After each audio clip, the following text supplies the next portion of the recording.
शिव तत्व कह रहा है, भगवान शंकर का पावन चरित्र कह रहा है। एकांबरेश्वर महादेव कांचीपुरम में, तमिलनाडु में, भारत की भूमि पर दुनिया के सबसे विशाल मंदिरों में, जो विशाल मंदिरों की गणना होती है, उन विशाल मंदिरों में सबसे बड़े मंदिर की गणना में कांचीपुरम का, ये तमिलनाडु का मंदिर एकांबरेश्वर महादेव का आता है। एकांबरेश्वर, जहां पर पाषाण का शिवलिंग नहीं है, जहां पत्थर का शिवलिंग नहीं है, जहां सोना और चांदी का शिवलिंग नहीं है, जहां हीरे पन्ने का शिवलिंग नहीं है, जहां पर मिट्टी का पार्थिव शिवलिंग की पूजन होती।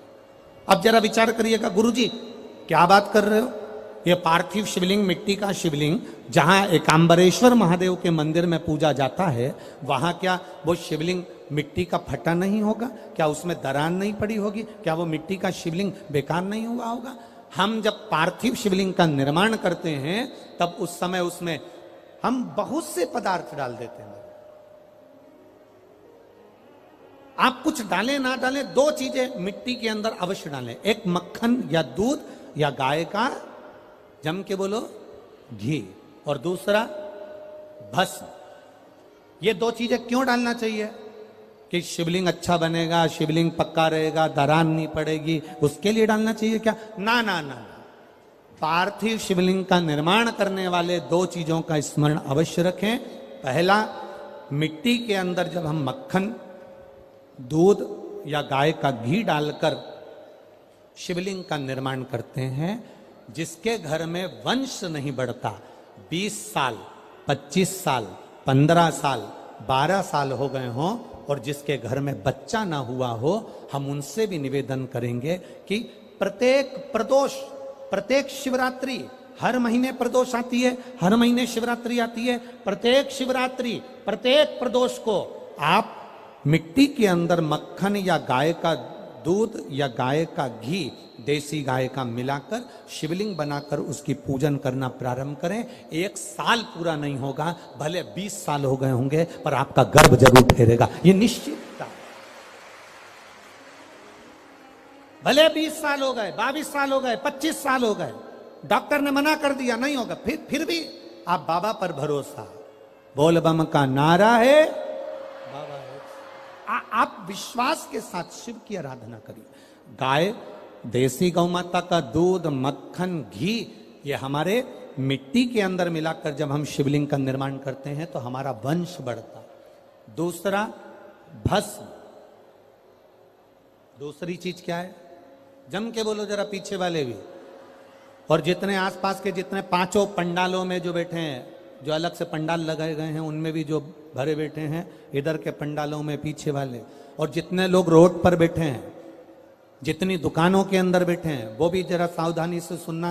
ये पार्थेश्वर शिवलिंग कथा आपको बाद में नहीं मिल पाएगी, बड़े ध्यान से सुनना। ये अपनी जिंदगी बनाने के लिए मां पीताम्बरा ने अपने धाम में करवाई है, अपने जीवन को कृतार्थ करना। कार्यकर्ता कितनी भी बात करें, पड़ोसी कितना भी बोलता रहे, उसका कोई जवाब मत दो। आप कथा सुनने आए हो, बड़ी मेहनत से धूप में चलकर आए हो, 500 रुपए खर्च कर कर यहां पहुंचे हो, दिल से सुनना तो बाबा दिल से तुम्हारी झोली भर कर भेजेगा। समय बर्बाद मत करना बिल्कुल भी, और जिसको समय बर्बाद करना है वो चुपचाप से उठकर यहां से पंडाल से बाहर जाकर अपनी गाड़ी उठाकर जा सकता। बड़ी मुश्किल से कथा मिलती है, और दतिया वालों के तो भाग्य में आदरणीय गृह मंत्री जी ने करा ली, तो बाबा की कृपा से ये इतना बड़ा कुंभ भरा गया, यही बाबा की कृपा। दिल से सुन लो उसको। पहले नंबर पर है मिट्टी में मिलाया गया मक्खन, घी या दूध। दूसरे नंबर पर है, जम के बोलो जल्दी से, भस्म। ये दूसरे नंबर पर। भस्म का प्रयोग शिवलिंग का जब निर्माण करे, पार्थिव शिवलिंग जब बनाए, मिट्टी में थोड़ी सी भस्म जरूर मिलाए। भस्म किस चीज के लिए होती है? भस्म किसके लिए धारण कराई जाती है? तो महाराज, शिव महापुराण की कथा कहती है, जब शरीर में कोई बड़ी बीमारी आने वाली होती है, आप एक साधारण सा प्रयोग कर देखिएगा अपने जीवन में, एक साधारण सा प्रयोग। जब आपको लगे कि डॉक्टर ने बोला है कि कोई बड़ी बीमारी का चांस बन रहा है, कोई बड़ी बीमारी होने वाली है, आप थोड़े दिन तक देवाधिदेव महादेव का ये शिवलिंग, ये जलाधारी, ये जहां से जल बहता है, गणेश जी का स्थान, कार्तिकेय जी का स्थान, बीच में एक मोटी सी लाइन अशोक सुंदरी, शिवलिंग जो शिवलिंग रखा है, जो जलाधारी है वो मां पार्वती जी का हस्त कमल, ऊपर से एक एक बूंद जो पानी गिर रहा है, जिस कमंडल में से, जिस जलाधारी में से जल गिर रहा है, वहां शंकर भगवान की 5 बेटियां, जया, विषहरा, शामली बारी, दौतली और देव, ये भगवान शिव की 5 बेटी।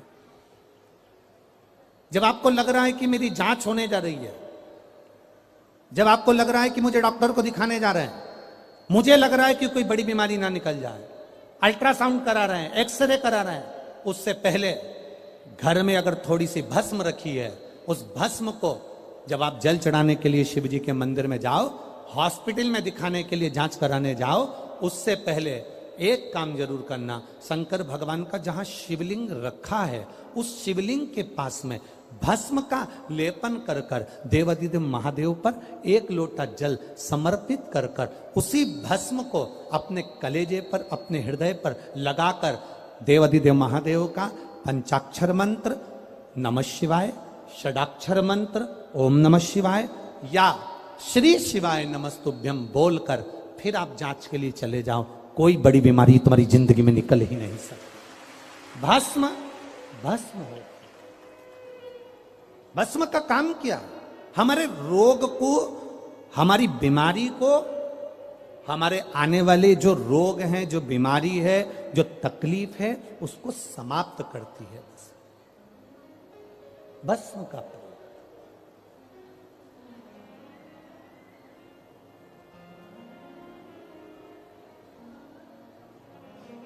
शिवलिंग का निर्माण कर रहे हो, पार्थिव शिवलिंग का, उसमें थोड़ी सी भस्म हमारी बीमारी को हर लेती है, थोड़ी सी भस्म हमारी तकलीफ को हर लेती है। भस्म का प्रयोग।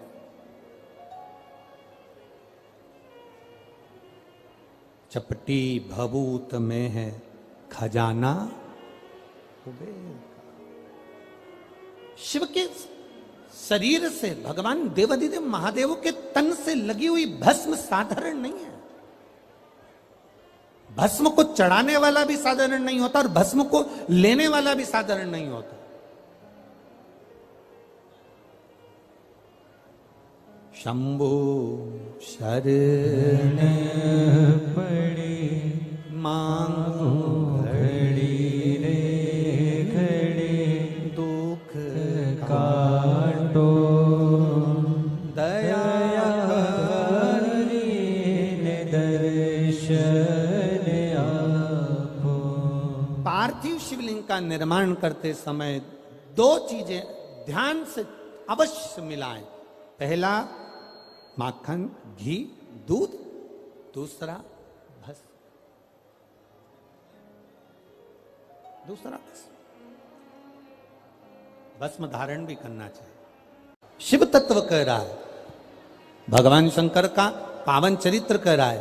एकांबरेश्वर महादेव कांचीपुरम में, तमिलनाडु में, भारत की भूमि पर दुनिया के सबसे विशाल मंदिरों में, जो विशाल मंदिरों की गणना होती है, उन विशाल मंदिरों में सबसे बड़े मंदिर की गणना में कांचीपुरम का, ये तमिलनाडु का मंदिर एकांबरेश्वर महादेव का आता है।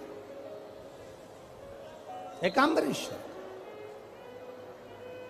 जहां पर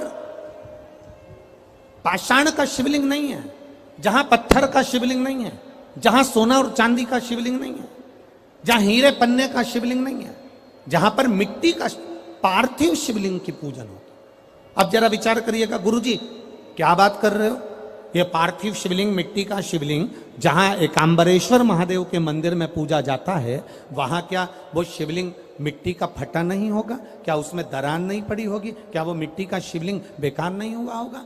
हम जब पार्थिव शिवलिंग का निर्माण करते हैं तब उस समय उसमें हम बहुत से पदार्थ डाल देते हैं।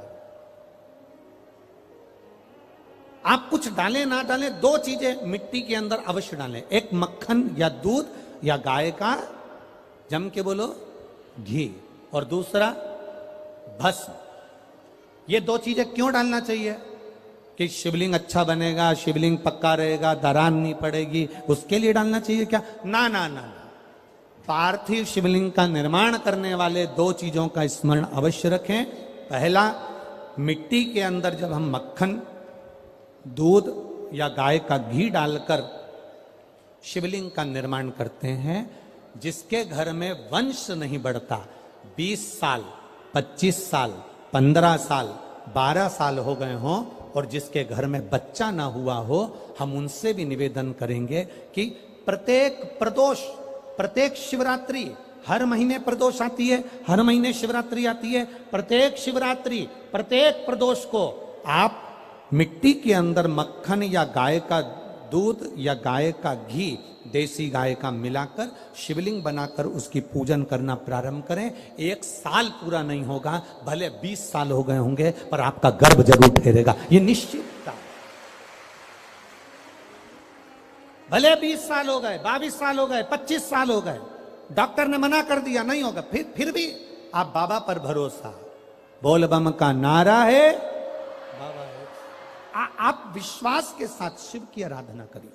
गाय, देसी गौ माता का दूध, मक्खन, घी, ये हमारे मिट्टी के अंदर मिलाकर जब हम शिवलिंग का निर्माण करते हैं तो हमारा वंश बढ़ता। दूसरा, भस्म। दूसरी चीज क्या है?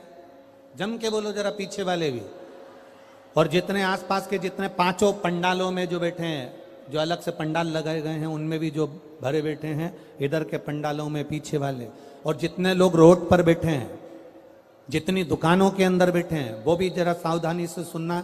ये पार्थेश्वर शिवलिंग कथा आपको बाद में नहीं मिल पाएगी, बड़े ध्यान से सुनना। ये अपनी जिंदगी बनाने के लिए मां पीताम्बरा ने अपने धाम में करवाई है, अपने जीवन को कृतार्थ करना।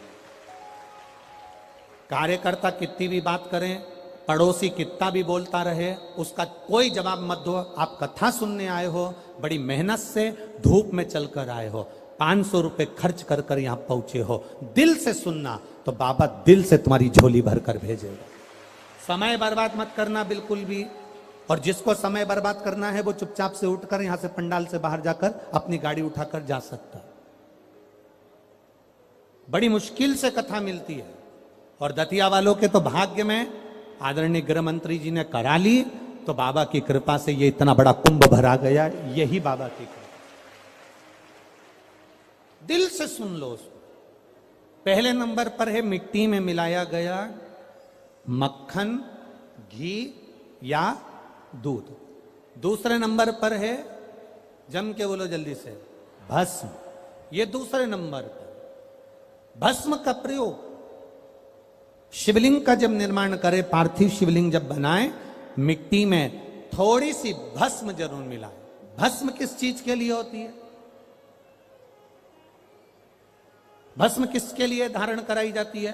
तो महाराज, शिव महापुराण की कथा कहती है, जब शरीर में कोई बड़ी बीमारी आने वाली होती है, आप एक साधारण सा प्रयोग कर देखिएगा अपने जीवन में। एक साधारण सा प्रयोग, जब आपको लगे कि डॉक्टर ने बोला है कि कोई बड़ी बीमारी का चांस बन रहा है, कोई बड़ी बीमारी होने वाली है, आप थोड़े दिन तक देवाधिदेव महादेव का ये शिवलिंग, ये जलाधारी, ये जहां से जल बहता है, गणेश जी का स्थान, कार्तिकेय जी का स्थान, बीच में एक मोटी सी लाइन अशोक सुंदरी, शिवलिंग जो शिवलिंग रखा है, जो जलाधारी है वो मां पार्वती जी का हस्तकमल, ऊपर से एक एक बूंद जो पानी गिर रहा है,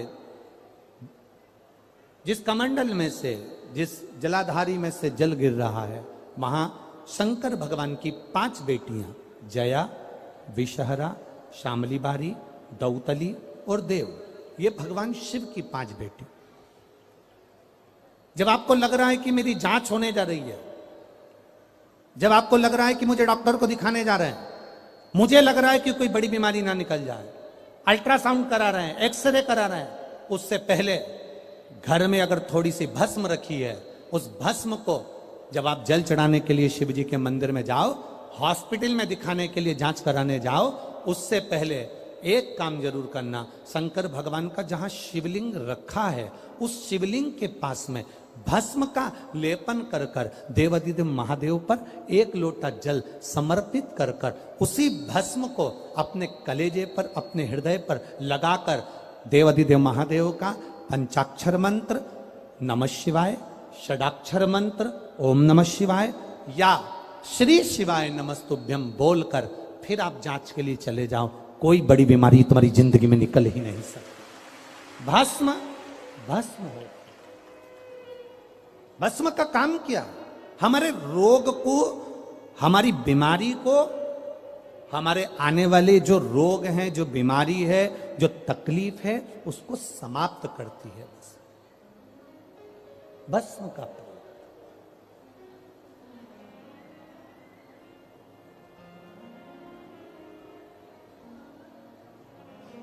शिवलिंग का निर्माण कर रहे हो, पार्थिव शिवलिंग का, उसमें थोड़ी सी भस्म हमारी बीमारी को हर लेती है, थोड़ी सी भस्म हमारी तकलीफ को हर लेती है।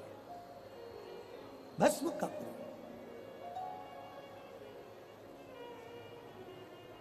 चपटी भभूत में है खजाना कुबेर का। शिव के शरीर से, भगवान देवादिदेव महादेव के तन से लगी हुई भस्म साधारण नहीं है। भस्म को चढ़ाने वाला भी साधारण नहीं होता और भस्म को लेने वाला भी साधारण नहीं होता।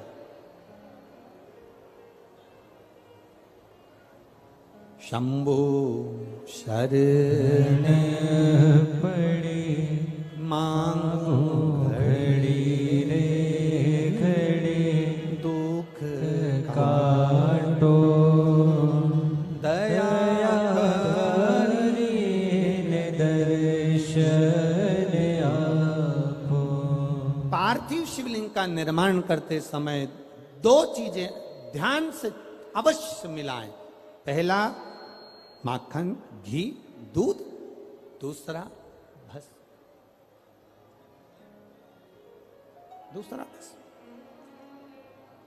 भस्म धारण भी करना चाहिए। शिव नाम का स्मरण करते हैं, भगवान शंकर की विरल भक्ति को धारण करते हैं या शिव नाम को हम ग्रहण करते हैं, तो हम जब भगवान शंकर के मंत्र को या शिव के नाम को जब हम जपते हैं, शिव नाम को जब हम लेते हैं, तो क्या वो देवादिदेव महादेव तक हमारा लिया गया नाम पहुंच जाता है?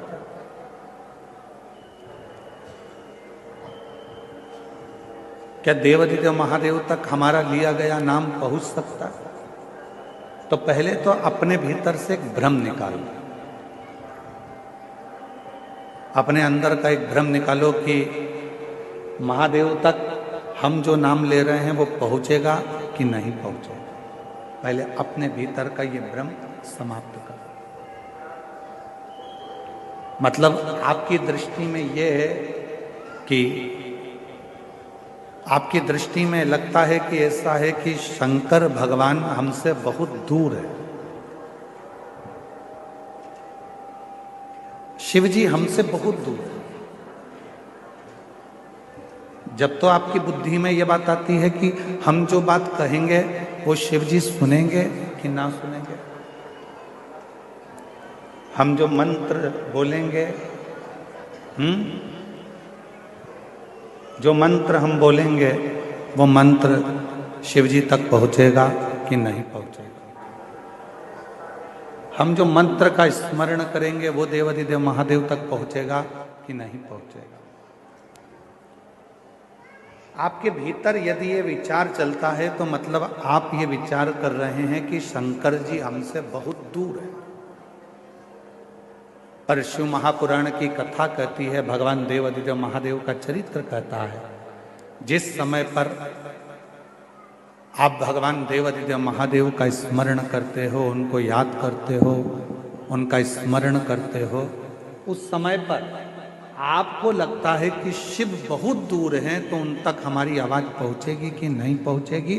पर शिव कथा कहती है आपके मुख से जैसे ही भगवान शंकर को याद किया जाता है, शिव का नाम लिया जाता है, शिव का स्मरण किया जाता है, उस समय पर भगवान देव अधिदेव महादेव आपके नजदीक में खड़े होकर उस उच्चारण को श्रवण करते हैं। भगवान शंकर उस उच्चारण को श्रवण कर रहे होते हैं, भगवान शिव उस उच्चारणों को श्रवण करते हैं।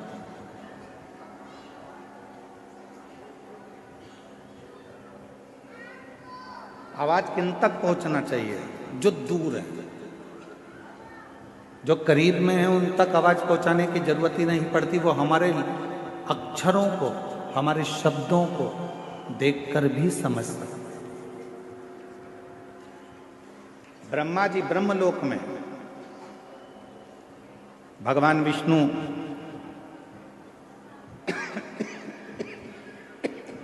बैकुंठ लोक में,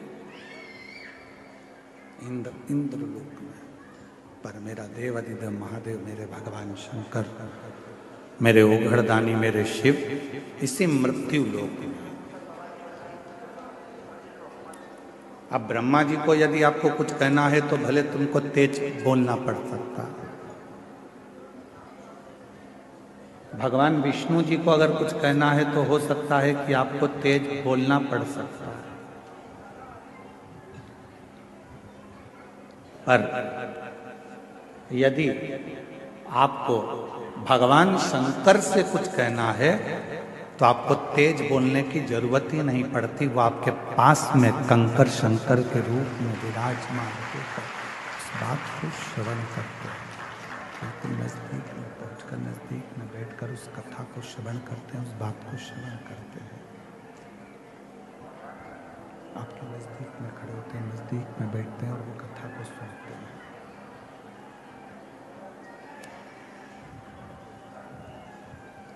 शिव नजदीक में है, भगवान शंकर नजदीक में है, शिव नजदीक में है, भगवान शंकर नजदीक में है। शिव की कथा कर रही है, भगवान शंकर का चरित्र कह रहा है, शिव महापुराण की कथा कर रही है।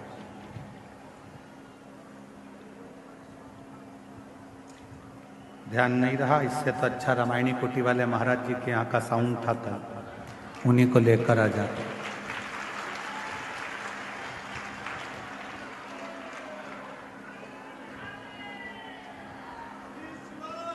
शिव को, भगवान शंकर को, देव अधिदेव महादेव को बहुत दूर ढूंढने की जरूरत नहीं। ये कल भी कथा में कहा था, आज भी कथा में कर रहे हैं, अभी भी कथा में कर, बहुत जाने की जरूरत नहीं पड़ती। शंकर को ढूंढने के लिए बहुत दूर, शिव को ढूंढने के लिए बहुत दूर जाने के लिए जरूरत नहीं पड़ती। शिव हमारी श्वासों में, शिव हमारी रोमावली में, शिव हमारी धड़कनों में, शिव हमारे रोमों में समाहित है। जब हमको कुछ भगवान देवाधिदेव महादेव से कहना है तो आप ये अपने मन से निकाल दीजिए कि हमको बहुत दूर हमारे शंकर भगवान हैं, तो हमको बहुत दूर बैठे हुए शिव से कुछ कहना पड़ेगा। कुछ कहना पड़ेगा नहीं, शिव से कहना एकदम सरल है। भगवान शंकर से कहना एकदम सरल है। शिव तुम्हारे नजदीक में, शंकर भगवान तुम्हारे करीब में, बिल्कुल नजदीक।